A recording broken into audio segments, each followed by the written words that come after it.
Good evening, folks. Stop surfing YouTube if you want another perspective on the war against terrorism, or the war that we're waging in Iraq and Afghanistan and a lot of other places in the world. Today on Think for Yourself, I'm going to direct you back 195 years to the last time that the United States was invaded. My purpose: to help American citizens like myself and any American citizens watching this identify with the citizens of Iraq and Afghanistan, to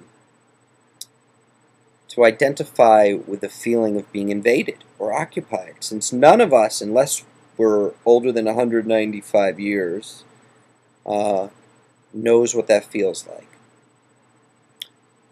My other reason is to just allow people who want to continue to tout this righteous moralizing of our efforts over there. People who want to frame it as we're helping them create a democracy, for instance, in Iraq and Afghanistan, that we got rid of a brutal dictator in Iraq and a brutal Taliban regime in Afghanistan for them, and we're going to help them develop this great capitalistic, eventually rich society. I want you to realize how Americans felt in 1812, during the War of 1812.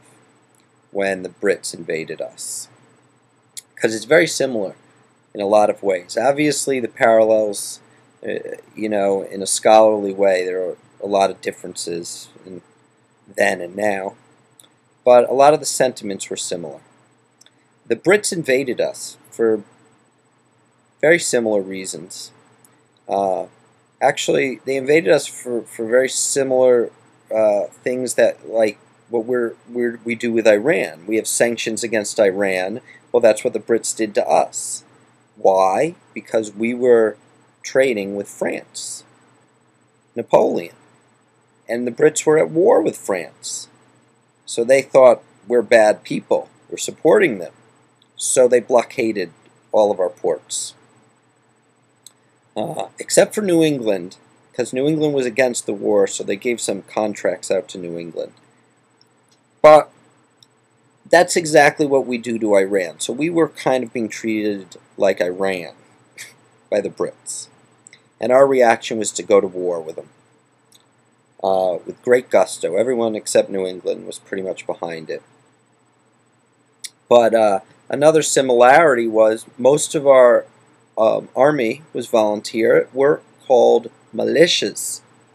That's what we had then. Every state had a militia, volunteer, from your own area, just like they have in Iraq right now, and that's how we fought. We also used tactics, which you can call them terrorist or not. Our most effective tactics at the time were ones that were only advantageous ones. In other words, instead of going straight at a bigger power, we would attack them at night. We would attack them with small boats that they didn't see, things like that. Basically the terrorist tactics of the day. The other interesting similarity, though, was that the rest of our army was supported by privateers, which we would call today private contractors, businessmen who fought for us for money. Now, I'm now going to get into a little bit of the motivation so people can understand how similar this American empire is to the thinking of the British Empire. The British Empire at the time was PO'd that we were trading with France, and also was in a land expansion mode like all empires.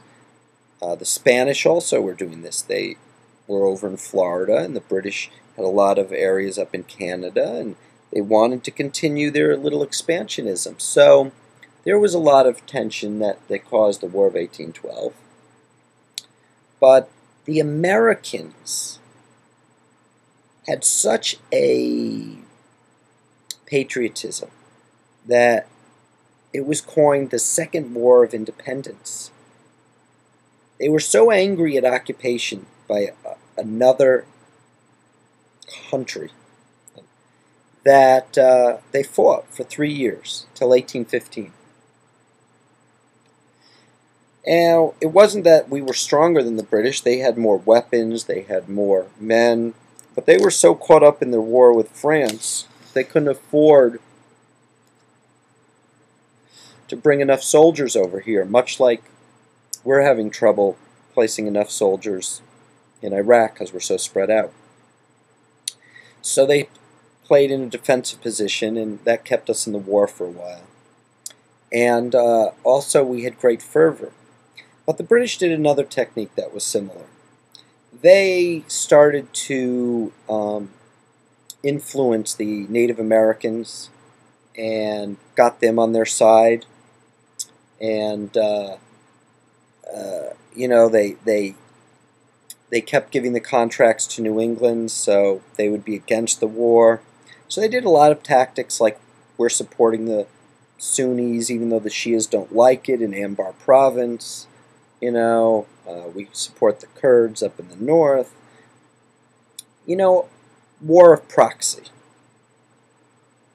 So I want to now just direct your attention to a very interesting thing because it relates directly to today. As you know, before every ball game and in Congress and all over for American events, we all symbolize our patriotism with this tune, the Star-Spangled Banner. Well, it's interesting that it was during the War of 1812 that that song was written. And it was under the plight of being invaded that we wrote that. So when we sing this Star-Spangled Banner, we should think of what our situation was. And I'm going to tell you, the situation was that Washington, D.C. had just been burned to the ground by the British, including the White House and the Treasury building.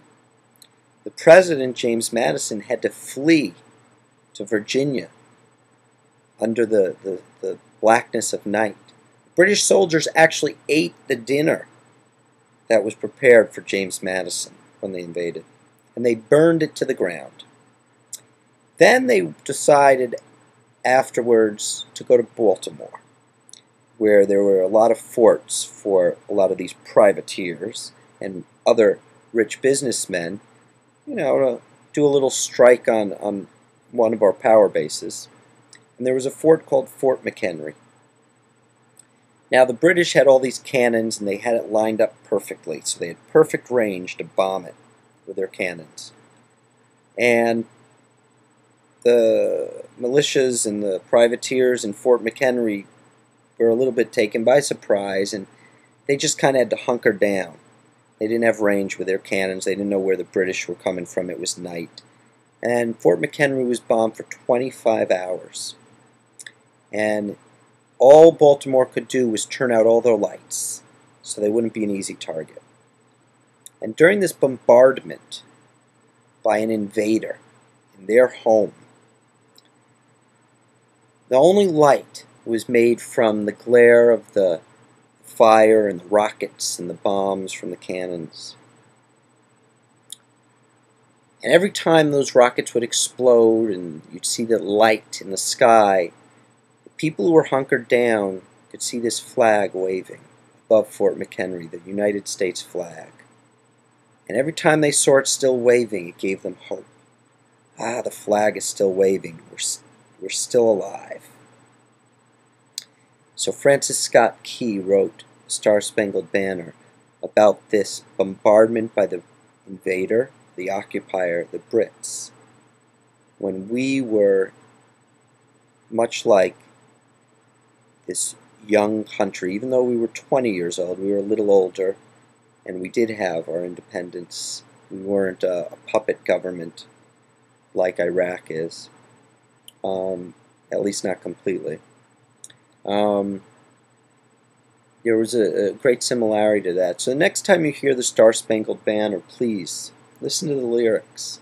And instead of thinking, great American soldiers in Iraq invading another country, or us in Afghanistan or elsewhere. Think of Americans being invaded, because that's what we sing that song about.